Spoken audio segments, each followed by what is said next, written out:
तो देखिए स्टूडेंट्स, ये मैथ अनसॉल्व्ड 2023 सेट 5822 EA का क्वेश्चन है। ये जब सूर्य का उन्नयन कोण फाई से थीटा हो जाता है तो क्षैतिज तल में खड़े एक स्तंभ की छाया a मीटर अधिक हो जाती है, तो स्तंभ की ऊंचाई ज्ञात कीजिए। तो यहां देखिए इसका चित्र बना हुआ है। तो यहां पर देखिए ये जो कोण है ये कब बदलेगा छाया के हिसाब से, जब सूर्य थोड़ा सा उस तरफ चला जाएगा। तो पहला कंडीशन ये है कि सूर्य यहां पर है तो इसका जो छाया बन रहा है बिंदु P पर फाई बन रहा है। अब फाई से ये क्या हो जा रहा है, थोड़ी देर बाद सूर्य उधर चला जा रहा है तो वहां के हिसाब से इसका छाया Q पर बन रहा है। और ये जो उन्नयन कोण है ये उन्नयन कोण फाई से थीटा हो जा रहा है।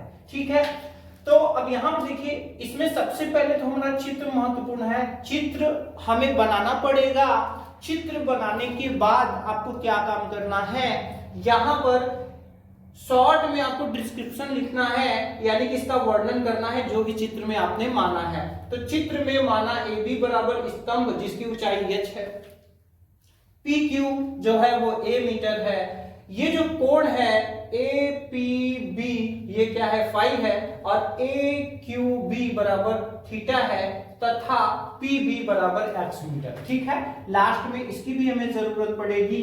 तो यहां से यहां तक का हम मान ले रहे हैं कि ये x मीटर है। ठीक है, चलिए अब ऐसे सवालों को हल करते समय ध्यान यह रखना है कि सबसे पहले छोटा वाला त्रिभुज लेना है, त्रिभुज APB में। तो कौन सा ले रहे हैं, APB में। ठीक है, तो यहां पर हम 10 लेंगे तो 10 फाई बराबर हो जाएगा लंब यानी कि AB और आधार यानी कि PB। यहां पर अगर हम देखें तो हम इसको क्या लिख सकते हैं, tan फाई बराबर AB का मान h है और PB का मान क्या है, x है। ठीक है, अब देखिए यहां पर ये x हम लोगों ने अपने से लिया है, ये तो हमें क्वेश्चन में नहीं दिया था। तो इसका मान अगर हम निकालेंगे तो ये हो जाएगा h बटा tan फाई। ठीक है, समीकरण नंबर 1।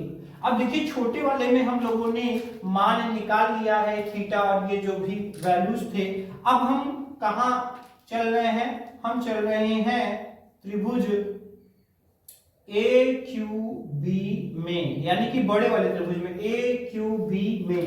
तो यहां पर अगर हम देखें तो यहां पर tan थीटा बराबर होगा, क्या होगा, तो देखिए लंब यानी कि AB और बटा में आधार यानी कि QB। लेकिन इसको हम देखें तो कुल मिला के A प्लस x हमें लिखना है, क्योंकि Q से B तक की दूरी इतना A है और इतना क्या है, x है। तो यहाँ हम मान रख रहे हैं tan थीटा बराबर AB का मान है h और यहाँ पर है A plus x। tan theta बराबर h बटा a प्लस x की जगह हम यही मान हम यहाँ पर रख देंगे, h बटा tan फाई। ठीक है, अब देखिए हमें h का मान निकालना है तो हमें क्या करना पड़ेगा, हमें h का पहले इसमें गुणा करना है, फिर h को एक तरफ लेके कॉमन लेके हम बटा में करके h का मान निकालेंगे। तो चलिए हम इसका इसमें गुणा करा देते हैं। तो ये tan थीटा था, ये पूरा बटा में से इधर बगल में चला आएगा और यहाँ पर ये हो जाएगा tan फाई बराबर h।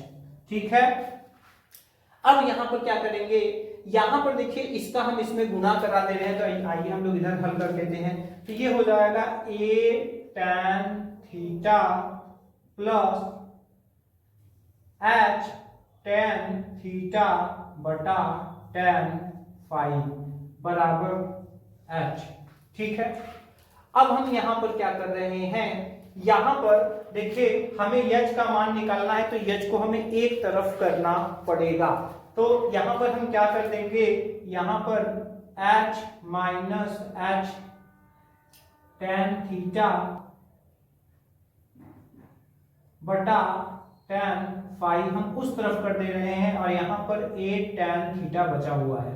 इसके बाद यहाँ पे क्या करेंगे, a tan थीटा, और यहां से h हम कॉमन लेंगे तो 1 बटा tan थीटा बटा tan फाई ये हो जाएगा। इसके बाद हम यहाँ पे क्या करेंगे, यहाँ पर हमें h का मान निकालना, तो ये पूरा बटा में चला आएगा a tan थीटा बटा 1 माइनस tan थीटा बटा tan फाई। अगर आप चाहें तो यहाँ पर हमारे लोग का ऊंचाई आ चुका है, जो कि ये स्तंभ की लंबाई h हम लोगों ने माना था, ठीक है। तो यहाँ पर भी आप आंसर लिख सकते हैं, नहीं इसको थोड़ा सा और सरल कर सकते हैं, इसको सीधा सीधा हम लिख दे रहे हैं h बराबर a tan थीटा बटा 1 माइनस tan थीटा बटा tan फाई, ठीक है।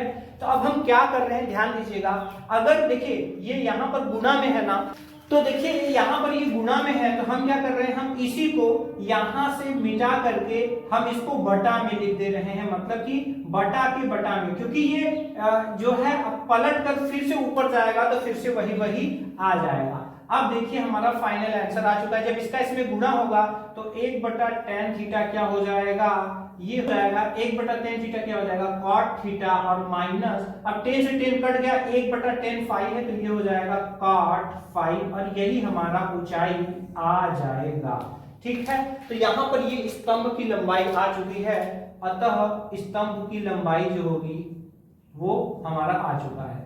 तो इस तरह से हम ऐसे सवालों को सॉल्व कर लेंगे, ठीक है। तो ये परीक्षा के दृष्टिकोण से बहुत ज्यादा इंपॉर्टेंट है, इसमें मान नहीं दिया है, सारा कुछ अपने से मान के ही करना है, इसीलिए क्वेश्चन इंपॉर्टेंट है।